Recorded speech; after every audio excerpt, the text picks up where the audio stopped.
Welcome in, welcome in, welcome in. We took a week off. We technically didn't take a week off. Not really. But we're back together. We never take a week off, man. We're back. Ball Brothers Panthers preview, a.k.a. Panthers on the Plus. Here, week 17 preview edition. But we need to go back in time. We need to reflect on the week 16 matchup, Bucks Panthers. I was telling Carboni that this kind of reminds me, Eugene, you know this one. It reminded me going into the game of the feeling of Buccaneers back in 2003, coming off that Super Bowl. They came to Bank of America Stadium, then Ericsson Stadium. The Panthers, Jake Delhomme, first year starting as quarterback, and the Cardiac Cats had some late game heroics, came back, beat those Bucks, and eventually went on to the Super Bowl. It reminded me of that. I don't know if you remember that game. Dude, yes, I do remember that game. I remember when Jake Delhomme first came on the scene. I remember the touchdown pass that really kind of put him over the top to Ricky Proehl in the corner end zone on that little corner route going against the Eagles. So I remember that kind of really vividly. That season was a magical season. Yeah. The playoff atmosphere, the noise, the screams, all that stuff. Well, guess what? It was duplicated yesterday at Bank of America Stadium, because I'm telling you, the fans showed up and showed out. Y'all showed up and showed out, no doubt. It was a playoff atmosphere. It was loud in that stadium. And if as a player, I'm just telling you, I've been in stadiums like that where when you're the home team and that's happening, and you just feel like you're invincible. So I want to ask, and Carlin, I want you to weigh in too, because you were all the way in. I was in Noda. Noda. Yeah. I thought you were in Uptown, but you were in Noda. I was in Noda. I was at a sports bar, and I mean the Panthers fans, they showed out. I don't think I'd ever seen as many jerseys walking around, because usually it's like a mix. Yes. And now it was all Carolina blue. Yes. Oh man. It was nice. It was refreshing.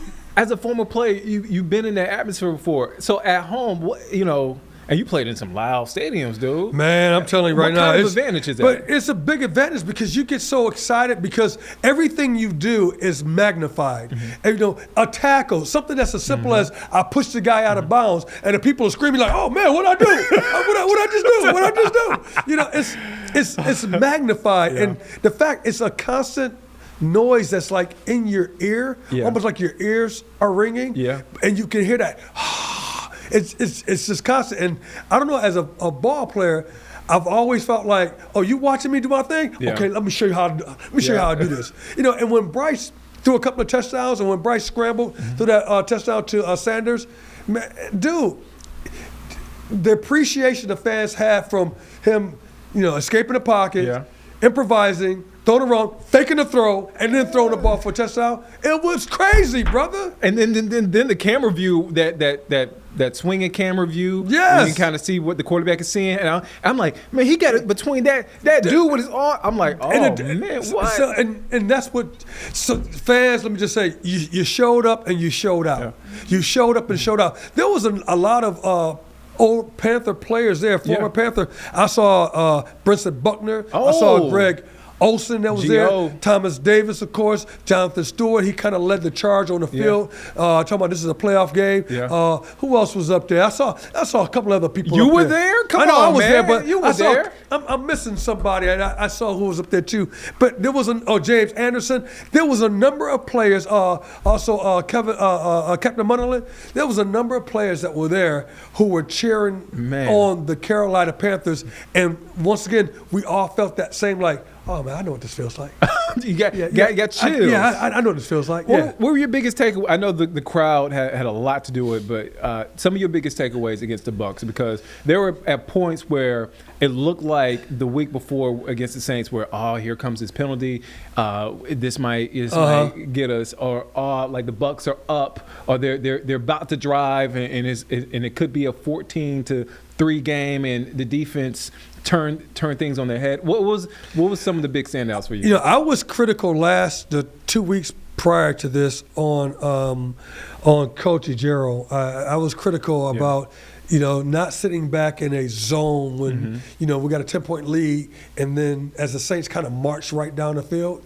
And I was calling for, hey, you got to blitz them. You got to go ahead and mug people up in the A gaps, send somebody off the edge. You got to go ahead and fake the A gaps or fake the edges and then send people up the middle. You got to do all that little stuff and you got to run games. Yeah. Well, guess what? He did all that stuff this past game. He heard you. Dude, I don't know if he heard me, but I'm telling you, I thought the performance and I was looking for the performance of the defensive coordinator to see what that would look like and the plays that he would call. Well, guess what? It was maybe 3 sacks that was in that game. A lot of Baker Mayfield moving off the spot. And what I mean by moving off the spot, he sits back there, get ready to throw. When he has to move off the spot because somebody's in his way, that means he can't get ready to throw the ball like he wants to throw. He has to move, and now he has to improvise and throw the ball improvising. What you're doing is when you move off the spot, is mean you make them reset all over again and then have to find the receivers and while people are running at you. I know Peyton Manning, a lot of quarterbacks talk about making sure your feet are set because it really the throw is coming from your feet, not from your footwork, not from necessarily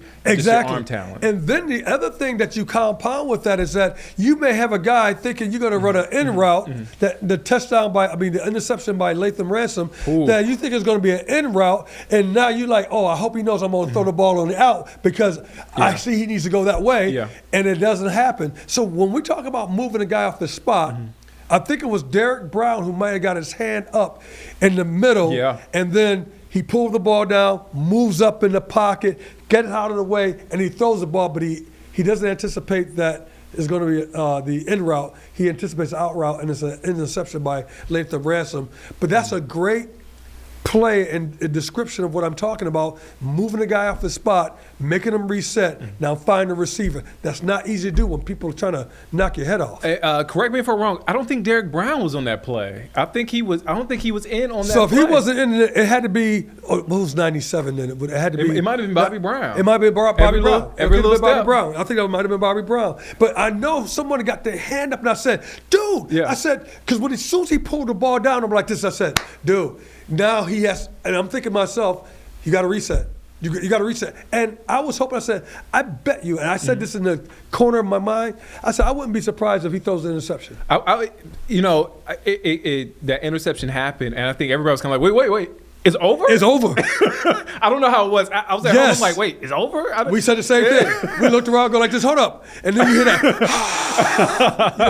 Of course it's over. And look, the Tampa Bay Buccaneers are very good. I knew that they were going to be it's going to be a tough game. I mean, only 3 points. But having Mike Evans back in the mix, you saw his first touchdown. Oh, yeah. Baker Mayfield was getting that ball out so quickly. Yeah. I mean, as soon as he gets the ball, boom, he's like, it's out of my hand. Yeah. I bet you maybe 2 seconds went by and the ball was in the air.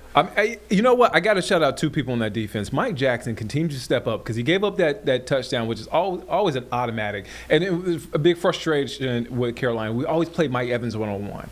But Mike Jack really stepped up.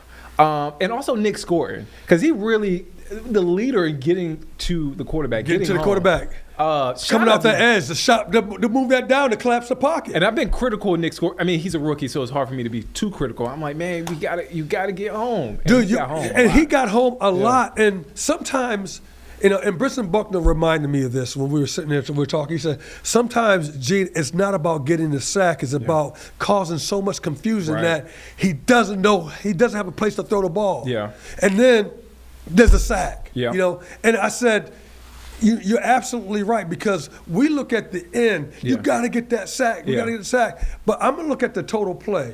The fact that if you get your hands up and the ball is tipped, knocked out, that's a win. If you get your hands up, he has to pull the ball down and throw the ball away, that's a win. So we got to take all those things that we look at and maybe not the sack and go like this, a hit, a pressure, just being in the vicinity where he has to do this. You got to do all that type of stuff. Dude, it makes a huge, huge difference. And it just destroys the timing. Football, when it comes to a quick passing game, is always about timing. It's about timing. I'm expecting this guy to be right here. I'm expecting this guy to be right there. Baker threw that interception, but a guy who has not thrown an interception in over a month, Bryce Young. He is not. I mean, we were critical on Bryce because the ball was just falling out of his hand or he was just giving it away. But now this dude is becoming crafty in the pocket, some of these stuff, he's not giving up sacks. He's throwing away the ball. He's making a smart play. And he's maneuvering in the pocket with some – he kind of reminds me not so much of him as how good he is, Lamar Jackson, when Lamar Jackson wants to run and decides he's going to go ahead and use his feet. Yeah. Bryce, if he decides he wants to really use his feet, he can make you look really bad. He's that good. He is making my Jake Delhomme comparison look insane.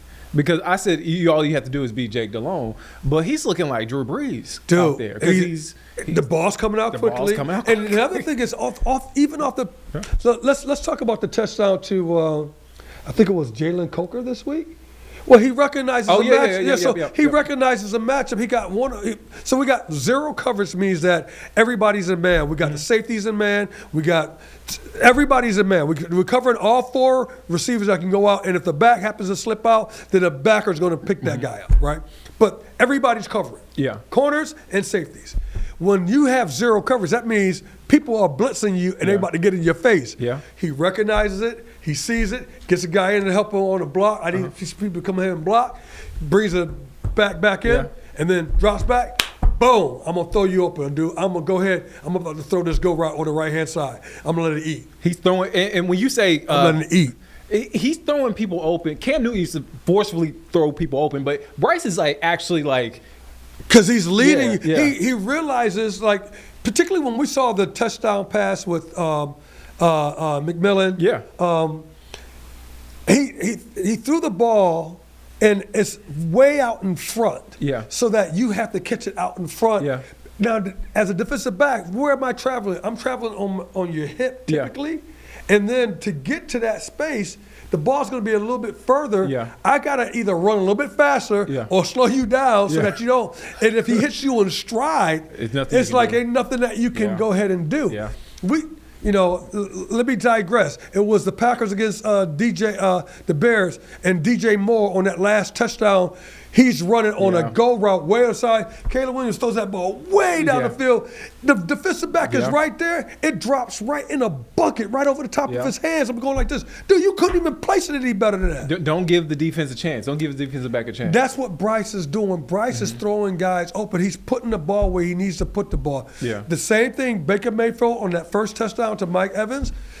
Jack was in great place, right? Yeah. But guess what? He throws a back shoulder fade. Back shoulder fade means as we're running together and we're running, I throw it behind you and the receiver can see it, but the defensive back can't. It's in your blind spot. Because it's in your blind spot. You can't see it. Yeah. And so all you do is you react, but you react late because the receiver doesn't let you know. It go. And Mike Jack the second time, granted, Son had something to do with it, but he was able to get his hands But he was up. over there, and the ball was off schedule because the ball was thrown back shoulder fade, but it was nowhere near close to them, and that because of the pressure that was up front. The ball had to come out a lot quicker than what Baker could set his feet and hit him in the strike on a back shoulder fade. Let's take a quick break. We're going to take a quick break. Man, I'm all excited, dude. Look, we all are excited. Panthers big win against the Bucs, but we're going to preview again. They got another big matchup. It's playoff time. I mean, it's not technically the playoff, but it is win or go home. So we're going to talk about the Seahawks coming up after the break.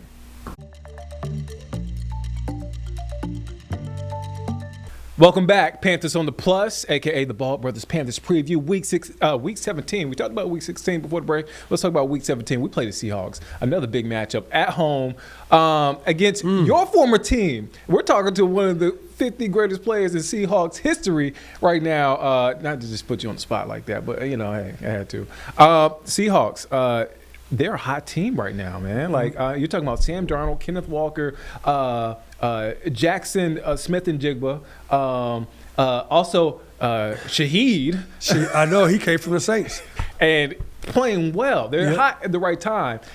However, Sam Darnold, you can't trust him late in the season. You said what? You can't trust Sam Darnold. Sam Darnold is playing some explosive ball right now. I don't know. Okay, dude, he threw two interceptions against the Rams. But you got to but you got to give him the props, man. And this one, I'm sitting there going, dude, man, Sam Darnold is looking like when he left. when he left was it the Vikings? Yeah. When he left the Vikings and went to Seattle, I was sitting there going like this, going, man, that's not an upgrade. I'm like, hold up, man, that's an upgrade. He's been playing, Nick. I could easily say, is this the Sam Darnold that we got back when we played with? He played with the Panthers. The first 4 games of that year. Yeah, is that this Baker Mayfield? No. Those two dudes have been playing sensational football since they've been gone, and I got to give him his props, man. I can't hate on him because we're like this. I said, dude, he threw some dimes out there against the Rams. He threw some dimes, right? He did. Okay, so I got to give him his props. However, exactly. Now, I said all that to say is that, dude, I'm looking for my dogs to get after you, man. I'm looking for these cats to turn loose. I'm looking for, Coach Gerald, is there ever a blueprint to go ahead and that you want to go ahead and copy? Then copy what you did against Baker Mayfield with the games, with guys coming off there, guys mugging the A-gaps, dropping back, coming back. I saw DJ Wanham look like he's about to rush. He drops back, boom. Yeah. The quarterback can't even find him because you had J.C. Horn coming flying off the edge, man, in the face. The quarterback gets up, he gets sacked. I'm going like this, going, dude. I need that type of effort. And that type of effort. And when you look up happy feet in the dictionary, in the encyclopedia, you'll see Sam Darnold mean mugging because he doesn't smile. He does. Because he is the epitome of happy feet. You know, he gets in the pocket, and that's when you know an interception is coming. See, I say, look, dude, I hope you're right. Okay, I hope I'm right, too. I hope you are right. I'm going to say this. I hope you're right because I think this, and let me just be a ball player. Yeah. So whenever you play your former team, I don't know what it is about that, but you're sitting there going like this, oh, yeah.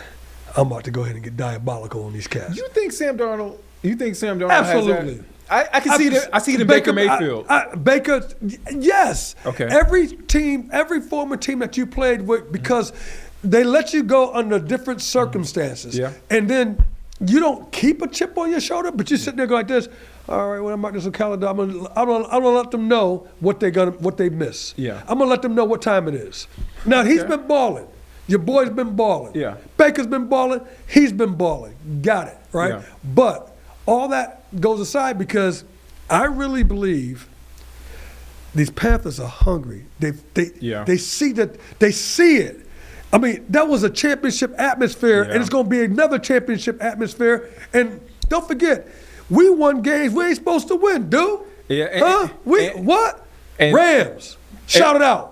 And look, we got our own 12th man, and it's called Bank of America Stadium. You know that's right. So, it adds a level of pressure there. I believe Sam Darnold, as efficient as he is, he can get very reckless with the ball. But who I'm really concerned about, we haven't done well against the run. We at spots we have, but Bucky Irvin had a solid day on the ground. I'm looking at Kenneth Walker, who came off a 100-yard game. That could be a difference between a 3-point win and a 3-point loss. And that's why it's incumbent upon this defensive front, right? And this is what I'm talking about, why this is going to be much more of a referendum on the defensive coordinator than anything else, because you got to be able to stop the run against Seattle, and you got to be able to contain the pass.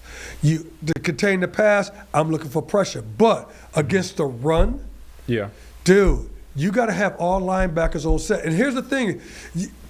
You want to collapse the running lanes just as well. Now, what helps us out big time? There's a dude that we got that's a man among men. I'm just telling you. Derek Brown, dude. Big dude. The fact that you can get engaged a dude, whether they run zone stretch plays, they run counters, powers, whatever it does, but the fact that you can go take the guard and you can place them back about 3-4 yards, or you got to demand a double team, and when you split the double team, you still making a play, or even if you got a double team and the guard comes out, you grab a little piece of the guard that you get 3 dudes.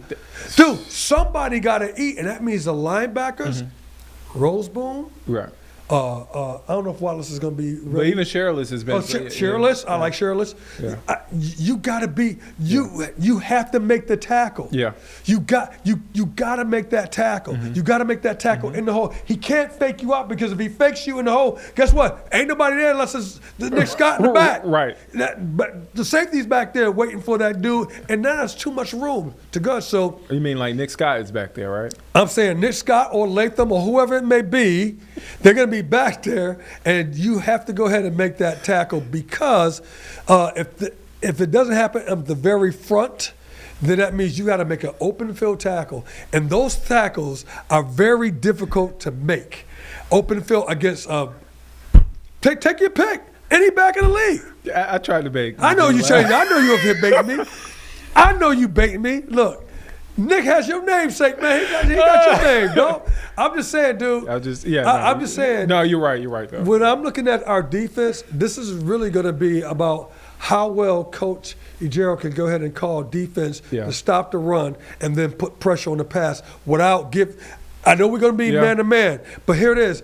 I'm going to say it before. Smith Wade, Mike Jack, J.C. Horn. Yeah. I'm taking all three of them cats, dude. I think when they play, that defense plays taking all three. When they play aggressive and less bend don't break, that's when we get the turnovers. That's when exactly. That's when you in this face. I don't like the bend don't break. So get in this face. I'm not a big fan of sitting in a zone defense and letting a quarterback like Baker or Sam Darnold pick you apart. We saw that with Shuck. Tyler Shuck picked us apart because we sat in the zone on that fourth quarter. We sat in the zone when we were 10 points ahead, and he just went right down. Boom, boom, boom, boom. Olave, boom, in 30 boom, seconds. Boom, boom, boom. Touchdown. Dude, I'm not a fan of that. Yeah. If we're up by 30 points and it's 2 minutes left, you want to get in a prevent zone? Go right ahead. I'm cool. I know I'm going to win that game. All right? Even if you go and score, typically, I'm going to win that game. However, but you in a game like this, 10-point deficit, 8 minutes, and still you in a loose zone? Yeah. No, I'm not a fan of that, dude. Hey, I'm Nick. I swear, I'm putting me, my mama, my brother, sister. We're blitzing you, dude. We're getting back there. I'm all hands on deck. I got to get back to you. I got to move you off your spot, and I got to get my hands up because that's going to be my first line of defense. Yeah. And then my back line of defense is them dudes back there covering. He brought up the Saints. I got a little bit of anxiety, but we passed that game. We're past that game. Let's take a quick break. We'll be back. We're right back with some quick hitters. Week 17 edition, Panthers on the Plus, a.k.a. the Ball Brothers Panthers preview.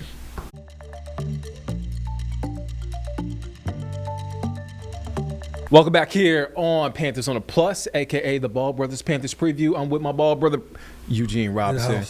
We in the house off of a victory. X factor for Week 17 against the Seahawks. Who is the guy that needs to step up against the Seahawks? So I think it's going to come down to the coaching staff. Oh, okay. I think it's going to be how well Coach Canales can call plays. To get Rico Dowdle open. Yeah. Let him shine a little bit more. Yeah. Let that running game shine.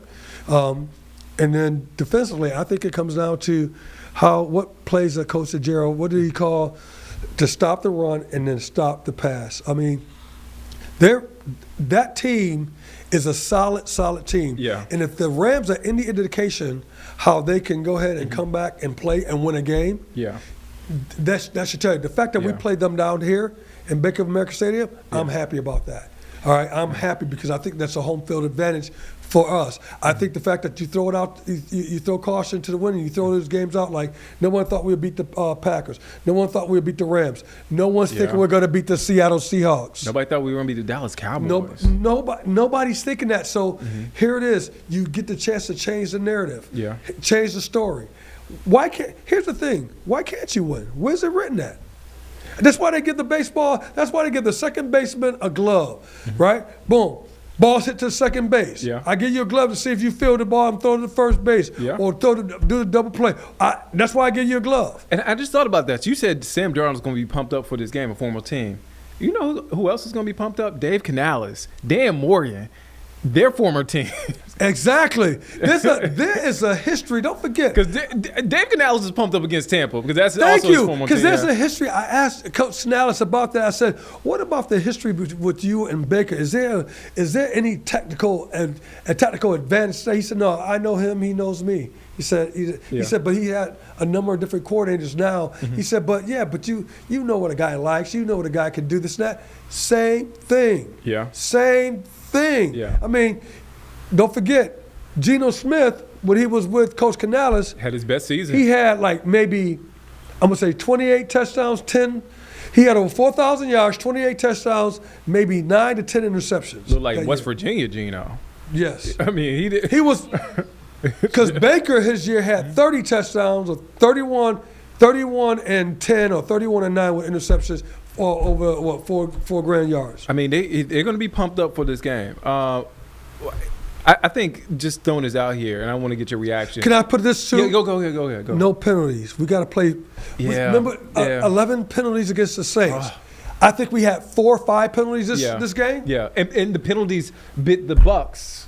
In the rear end. Exactly. So this is important. So playing a clean game like that, a clean game. Yeah. And if you get into a situation like the Packers got with the Bears, and they have to do an onside kick, special teams, I need you to be special. Yeah. You got to recover it. And there were some special team penalties that happened this past week that could have shifted the momentum of the game.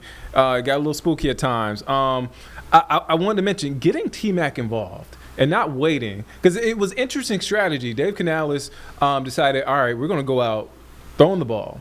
Play action pass on that first down. Yeah. I loved it. And got T-Mac involved. Even though he dropped a couple that were, close calls, they got him involved. He was there in the game. Exactly. Even got Xavier Legette kind of involved. Yeah, they did, but I tell you what, the ball was really spread across the board. Yeah. So when we look at, the touches and the targets, it's really spread equally, right? Yeah. There was a play that happened in the game with Jimmy Horn. Oh, yeah. Yeah. And it was like a reverse. Yeah. It was fake the ball here. He tosses the ball to Jimmy Horn. Jimmy Horn hits the corner, running from his left going to his right. Yeah. He hits the corner. He turns up the field. Oh, my goodness. It was I couldn't believe how fast that dude was running, dude. Yeah, they love Jimmy Horn. And then he was maneuvering through. He was trying to eat. Yeah. He didn't go out of bounds. He was trying to eat and make people miss. I said, hold up. I said, dude, this dude got that dog in him, dude. Yeah. He's trying to go ahead and score. I'm telling you, I really think that when you're talking about a Jimmy Horn, and this was for me, just Coach Canales, I'm going to send him deep on go routes just to go ahead and irritate the D coordinator and send shockwaves to the defensive backs back there, because that dude's fast. You've been saying that all season. Put Jimmy Horn That dude's fast. Put him on a go route. I think they really like Jimmy Horn. They try to get him involved. He's been a very pivotal in different games this season. So I love to see a young guy, a rookie, who just getting started in the league. So imagine where he's going to be at a year from now. And it's a nice compliment to T McMillan. Yeah. It's also, you got Jalen Coker. Nice compliment. There's not enough ball to go around, to tell you the truth. Yeah. And that's why this is really predicated upon Bryce Young and Bryce Young's decision making. Yeah. Knowing where to go with the ball, who needs to get the ball. Let me go figure out who's going to eat and where they need to eat at. And Bryce has been doing a good, careful job of that. Week 17, Seahawks, a big matchup. Look, if we win out, we're in. If we win and the Dolphins beat the Bucks, we're in. But hey, we just got to win. That's all we can control. Also, too, if you have a throwback Eugene Robinson jersey that you want to wear at the stadium, take a picture, send it in, because I would love to see it. Or if you want to sell it size large, I would love to get one. Eugene, he hasn't offered me a jersey. Oh, my yet. bad. Don't offer the jersey. My bad. I mean, I like that Letterman jacket you got, but I know that's special. You can't give me that one. So I like to mess with Eugene. All right, week 17. We're going to check in with you guys next Thursday. Merry Christmas, y'all. Merry Christmas to you. Merry Christmas. Merry Christmas, Colleen, Merry Christmas to you. Merry Christmas, everybody. Colleen. Merry Christmas. Merry Christmas. All right, we'll see you guys next week. Panthers on the Plus, a.k.a. the Ball Brothers Panthers Preview.